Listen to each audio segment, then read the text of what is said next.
All right, this process can at times become quite tedious, especially if the zeros are imaginary. Take the following, for example. So it says, find the function whose zeros are 3, 3 plus I root 2 over 4, and 3 minus I root 2 over 4. So if our 0 is 3, that means the factor was x minus 3.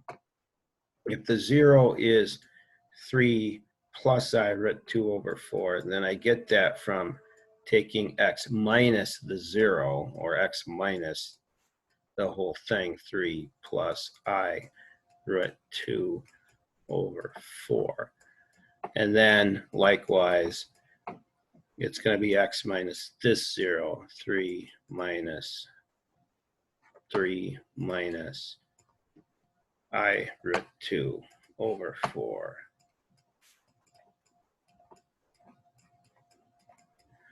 And if you're going to multiply these things together, I highly recommend multiplying these two first and then take that answer times x minus 3. So I'm just going to drop the x minus 3 down here. And I'm going to multiply. First times first is x squared.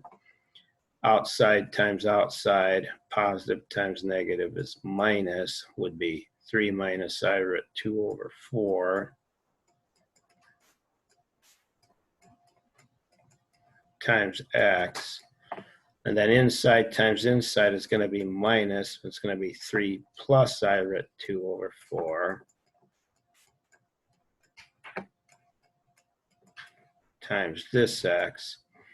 And then last times last, minus times minus is plus. You're going to get the quantity, 3 plus I root 2 over 4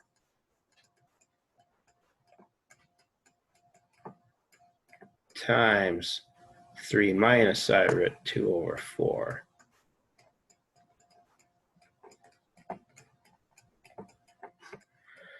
And we certainly can do this. I mean, here we distribute x up there, distribute your negative, FOIL these, and then combine like terms. And once we do that, we take our answer times x minus 3, which is a whole lot of work. So it says, this property of zeros can help. The sums and products of the zeros of a cubic function says, if my function is ax cubed plus bx squared plus cx plus d, and it has zeros of 0, 1, 0, 2, and 0, 3, when I take all three zeros and add them, I'll get negative b over a. This is called the sum of zeros. Let's see where b comes from and a comes from. So when we add them, we get the b value. Just change the sign. Whatever the denominator is, you get the a value. If we pair them up and multiply them, so 0, 1 times 0, 2 plus 0, 1 times 0, 3 plus 0, 2 times 0, 3, we get c over a. That's the sum of pairwise products. Let me see where c comes from. And then if I take all three zeros, 0, 1 times 0, 2 times 0, 3, and multiply them all together, I get a negative d over a. And again, we see where d comes from. This is called the product of zeros. Of course, since they are all over a, you are going to need to check and make sure that your denominators are all the same, because a isn't going to be able to be more than one value. So if they're not the same, get a common denominator. That's going to be your a value. And then that's going to set the rest of them b, c, and d.